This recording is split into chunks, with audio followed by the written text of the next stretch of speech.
පස්වෙනි ගාන බලන්න. පේපර් අංක 2 පස්වෙනි ගාන. දෙන ලද Ki ප්‍රමාණයක් I2 බවට ඔක්සිකරණය කිරීම සඳහා අවම මවුල ප්‍රමාණයක් අවශ්‍ය වන ඔක්සිකාරකය වනුයි. ඒ කියන්නේ Ki කියන එක කෙනා පොටෑසියම් අයඩයිඩ් කියන එක කෙනා I2 කරන්න ඔය දීලා තියෙන ඔක්සිකාරක අතුරෙන් කාටද පුළුවන් අඩුම මවුල ගානක් පාවිච්චි කරලා මෙයාව I2 බවට පත් කරන්න පුළුවන් කාටද කියලා තමයි අහන්නේ. හරිද? ඒතර කොහොමද අපි මේක හදන්නේ? හරි විදිහට හදනවා නම් ආර්දායනික සමීකරණ අරගෙන හදලා ස්ටොකියෝමෙට්‍රික අනුපාත හොයන්න වෙනවා. කොතර මවුල ගානක් එනවද කියලා. එහෙම කරන්න ගියොත් ඉතින් පැය භාගයක් විතර යනවා මේ ගානට. අපිට MCQ එකකට පැය භාගයක් දාගෙන හරියන්නේ නැහැ නේ. පැය දෙකක්නේ දෙන්නේ MCQ 50ට. එහෙනම් මොකද්ද කරන්නේ?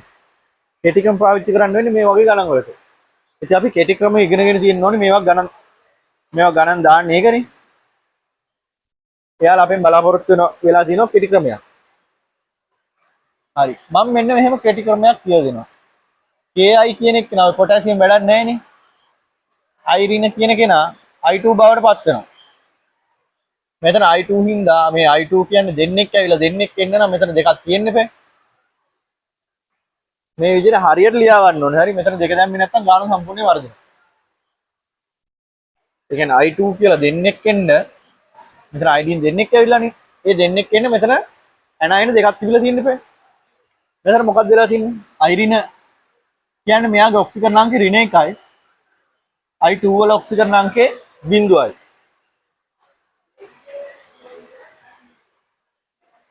හරිද? ඍණ 1කින් බිඳුවට ඇවිල්ලා ඔක්සිජන් අංකය අඩු වෙලාද වැඩි වෙලාද? ඍණ 1කින් බිඳුවට ඇවිල්ලා. වැඩි නෙවෙන්නේ නේ. ඍණ 1 ඉඳලා බිඳුවට එනවා කියන්නේ වැඩි වෙනවා. අර සංඛ්‍යාංක රේඛා ගත්තම බිඳුව මැද ඍණ 1 ඍණ 2 ඍණ 3 මේ පැත්තට වැඩි වෙන්නේ ධන 1 ධන 2 ධන 3. එතකොට බිඳුව තියෙන ධන පැත්තට එන්නේ ඍණ 1ට වඩා බිඳුව වැඩි. මේ පැත්ත වැඩි. මෙහෙට යනකොට වැඩි වෙනවා. එහෙනම් ඍණ 1ට වඩා බිඳුව වැඩි. එතකොට මොකක්ද වෙලා තියෙන්නේ? ඔක්සිජන් අංකය වැඩි වෙලා. එහෙනම් ඔක්සිජන් අංකය වැඩි වෙනවා කියන්නේ ඍණ 1කින් බිඳුවට එනවා කියන්නේ ඔක්සිජන් අංකය වැඩි වෙන්න නම් ඉලෙක්ට්‍රෝනයක් පිට වෙන්න ඕනේ. හරි ඍණ 1 ඉඳලා බිඳුවට වෙනස එකයිනේ. ඉලෙක්ට්‍රෝන එකක් පිට වෙලා තියෙනවා. හැබැයි පරමාණු දෙකක් තියෙනවා. පරමාණු දෙකක් නම් ඉලෙක්ට්‍රෝන පිට වෙන්න ඕන කොච්චරද? ඉලෙක්ට්‍රෝන දෙකක් පිට වෙන්න ඕන. Potassium dichromate. මෙයා Ki K2 Cr2 O7 ඉන්නවා. ඊළඟ එක්කිනා KMnO4. ඊළඟ එක්කිනා ෆෙරික් ක්ලෝරයිඩ්. ඊළඟ එක්කිනා potassium chromate. ඊළඟ එක්කිනා manganese dioxide. හරි. දැන් අපි දැනන් ඉන්න ඕනේ මෙයාලා දැන් මේකේ මාධ්‍යයක් දීලා නැහැ නේ. ඒ මාධ්‍යයක් දීලා නැත්නම් කොහොමද ගන්නෙ? ආම්ලික මාධ්‍ය කියලා ගන්නෙ. ඒතර අපි දැනගන්න ඕනේ මොකක්ද දැනගන්න ඕනේ? මෙයාලා ආම්ලික මාධ්‍යයේදී මොනවා බවට පත් වෙන්නේ? potassium dichromate අපි ලියා ගන්න පුළුවන් Cr2 O7 කියලා. permanganate ලියන්න පුළුවන් MnO4- කියලා. FeCl3 Cl3 කියන එක නා Cl කියන එක නා ඔක්සිකරණයවත් ඔක්සිහරණයවත් වෙන්නේ නැහැ. එහෙනම් මෙතන Fe3+ කියන එක නා තමයි ඔක්සිකරණය වෙන්නේ. මෙතන dichromate chromate.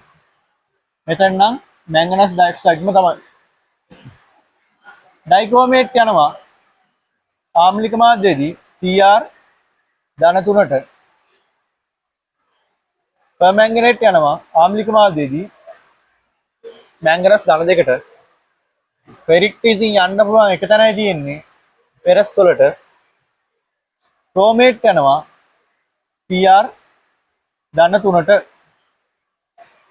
manganese dioxide යනවා manganese ධන 2ට. හරි. එතකොට මෙයා මොකක්ද වෙලා තියෙන්නේ? ඔක්සිකරණ අංකය වැඩි වෙලා. මෙයා ඔක්සිකරණය වෙලා. එහෙනම් මේ සෙට් එක මොනවා වෙන්න ඕනද? මේ හැමෝම ඔක්සි හරණය වෙන්න ඕනේ. ඔක්සි හරණය වෙන්නේ කවුද? ඔක්සිහරණය වෙන්නේ කාරකයෝ. මෙයාලා ඔක්සිකාරකයෝ තමයි හරණය වෙන්නේ. හරි. හරි ඒක වැඩන්නේ. ඒ කතාව දාලා නැහැ මෙතන. ඔක්සිහරණය වෙලා තියෙන ඔක්සිහරණය වෙන්න නම් ඉලෙක්ට්‍රෝන මොනවා වෙන්න ඕනද? ඉලෙක්ට්‍රෝන ගන්න ඕන. ඉලෙක්ට්‍රෝන කීයක් කරන්ද? ඔක්සිකරණ අවස්ථාව ටික දාන්නේ නැහැ නේ. මෙතන ඔක්සිකරණ අවස්ථාව 3යි. මෙතන ඔක්සිකරණ අවස්ථාව කීයද? ධන 6යි. ඔක්සිකරණ අංක හොයන විදිහ බලා ගන්න. මෙතන ඔක්සිකරණ අංකය ධන 7යි. මෙතන ධන 2යි. මෙතන ධන 2යි. මෙතන ධන 3යි. මෙතන ධන 2යි. මැංගනස් ඩයොක්සයිඩ් වල ධන 4යි. මෙතන ධන 6යි. මෙතන ධන 3යි. ඔක්සිකරණ අංක හොයන හැටි බලා ගන්න නැත්නම් මේක හදන්න අමාරුයිනේ. හරි. ධන 6න් ධන 3ට ඇවිල්ලා. මොකක්ද වෙලා තියෙන්නේ ඔක්සිකරණ අංකේ? අඩු වෙලානේ. ඔක්සිකරණ අංකේ අඩු වෙලා කීයකින්ද 6න් 3ට කියන්නේ 3කින් අඩු වෙලා. ඒ කියන්නේ ඉලෙක්ට්‍රෝන 3ක් අරන් තිනවා. හැබැයි ඔයාලා දැක්කද මෙතන ක්‍රෝමියම්ලා දෙන්නෙක් ඉන්නවා. එහෙනම් මෙතන දෙකක් දාගන්න වෙනවා. ওই දෙක දාගත්තේ නැත්නම් දාන කෙලවෙනවා. හරි දෙන්නෙක් ඉන්නවා නම් එක්කෙනෙක් ඉලෙක්ට්‍රෝන 3ක් ගන්නවා නම් දෙන්නෙක් ඉලෙක්ට්‍රෝන කීයක් ගන්න ඕනද? දෙකක් ගන්න ඕන. 3 අර 2 එහෙනම් 6යි. මෙතන ධන 7න් ධන 2කට ගිහිල්ලා 5යි. එයාගර වැඩි වෙන කට්ටිය කවුරුත් නැහැ නේ ඒකත් බලන්න. මෙතන ධන 3න් ධන 2කට ඇවිල්ලා 1යි. මෙතන ධන 6න් ධන 3ට ඇවිල්ලා 3යි. මෙතන ධන 4න් 2කට ඇවිල්ලා 2යි. හරිනේ?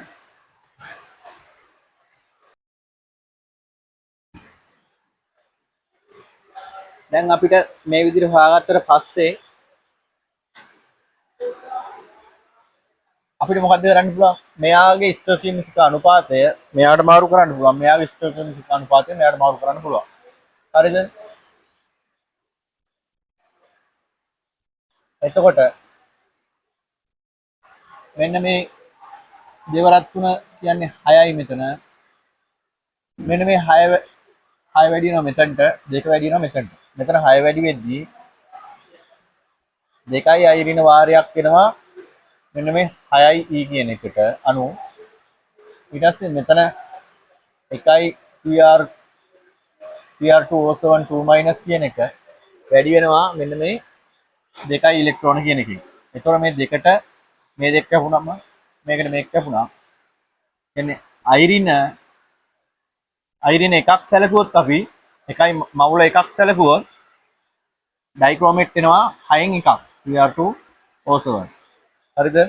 අපිට මෙතන ලියන්න පුළුවන් එකට නෑ. අපි මේකේ අයිරින මවුලයක් සැලකුවොත් මෙතන එනවා 6න් එකක්. ඒ වගේ අනිත් ටිකත් හදාගෙන යන්න. ඊට පස්සේ මැංග මෙයාට තියෙනවා. මෙතන පහ මෙතන දෙකෙන් වැඩි වුණාම 10යි. 10යි අයිරින වාරයක් මේ තියෙන දෙක මේක 2යි කියලා 2යි. මේ දෙක වැඩි වෙනවා මෙන්න මෙයාගේ 1යි. මෙතන තියෙන 1යිනේ. මේ දෙක එකෙන් වැඩි වුණාම 2යි E. මෙතන 10යි E. 2යි MnO4 මයිනස් කියලා එනවා. ඊට E කැපෙනවා 2ට 1යි 10ට 5යි. එතකොට 5යි අයිරිනට 1යි MnO4 මයිනස් එන්නේ.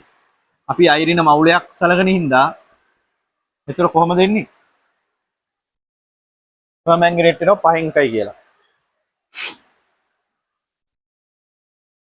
මේක සැලකුවම මෙයාගේ ඉලෙක්ට්‍රෝන 1 වැඩි වෙනවා මෙන්න මෙතන තියෙන දෙකෙන්. එතකොට 2යි ඉලෙක්ට්‍රෝන වාරයක් අයිරින ඒක අනුව මෙන්න මෙතන හම්බෙච්ච දෙක අපි වැඩි කරනවා මෙයාගේ තියෙන එකෙන්. එතකොට 2යි ඉලෙක්ට්‍රෝන එකෙන් වැඩි කරාම එකමයි P+ කියලා එනවා. දෙකට දෙක කැපුණම අයිරින මවුලයකට Fe මවුලයයි ඕනේ. එහෙනම් මෙතන අනුපාතය 1යි කියලා එනවා. ඊළඟට ක්‍රෝමේට් බැලුවම 3යි E කියන එක වැඩි වෙනවා මෙතන තියෙන 2යි I කින්. එහෙනම් 3යි E වාරයක් 2යි අයිරින අණු මෙතන තියෙන දෙක මෙයාගේ දෙක දෙන්න ඕනේ අපි මෙන්න මේ ක්‍රෝමියම්ට ක්‍රෝමේට් 1යි තියෙන්නේ. ඒතර දෙවරක් එක වැඩි වුණාම 2යි වාරයක් 1යි TrO4 2-. මෙන්න මේ ඊට E කැපුණා. දෙකට දෙක කැපුණම 3යි අයිරිනට එකක් ක්‍රෝමේට් වෙනවා. අපි අයිරින මවුලයක් සලකන හින්දා ක්‍රෝමේට් 3න් එකක් එන්නේ. ඊළඟ එක බැලුවම මෙතන 2යි. මේ දෙක අර දෙකෙන් වැඩි කරාම 4යි අයිරිනට අතන තියෙන දෙක වැඩි වෙනවා මෙතන තියෙන එකෙන්. කීයද එහෙනම්? 2යි MnO2 කියලා එනවා. 2ට 1යි 4ට 2යි. එහෙනම් 2යි අයිරිනට තමයි මැංගනස් ඩයොක්සයිඩ් එකක් එන්නේ. හැබැයි අයිරින මවුලයක් සලකන හින්දා මැංගනස් ඩයොක්සයිඩ් දෙකෙන් එකයි කියලා එන්නේ. බලන්න මේ අනුපාත අපිට බැලුවම පොඩ්ඩක් අවුල්නේ. අපි මේක පොදු හරයක් ගමු. 6 තියෙනවා, 5 තියෙනවා, 3 තියෙනවා, 2 තියෙනවා. ඔය ඔක්කොම එන කුඩා පොදු ගුණාකාරය මොකද්ද? 6 5 30යි. 30 ඇතුලේ 3ක් තියෙනවා. දෙකක් තියෙනවනේ. 2 15 30යිනේ. එහෙනම් අපිට 30ක් ගන්න පුළුවන්. මේ ඔක්කොම අපි 30න් වැඩි කරන් යනවා. හරිද? මොකද වෙන්නේ එතකොට? 30 බෙදීම 6යි. 30 බෙදීම 5යි. 30 බෙදීම 1යි. කිනේ බෙදෙන්නේ? 30 බෙදීම 3යි. 30 බෙදීම 2යි. මෙතන අනුපාතය 15යි. මෙතන අනුපාතය 10යි. මෙතන අනුපාතය 30යි. මෙතන අනුපාතය එනවා 5. sorry. ආයෙත් 5නේ. මෙතන 36 බෙදුවම 5යි. එතකොට අඩුම අනුපාතයක් කියන්නේ අඩුම මවුල සංඛ්‍යාව අවශ්‍යන්නේ කාගෙන්ද? මෙන්න මේ ඩයික්‍රෝමේට්. පොටෑසියම් ඩයික්‍රෝමේට් තිබ්බේ. උත්තරේ කීයද? 1 නේ.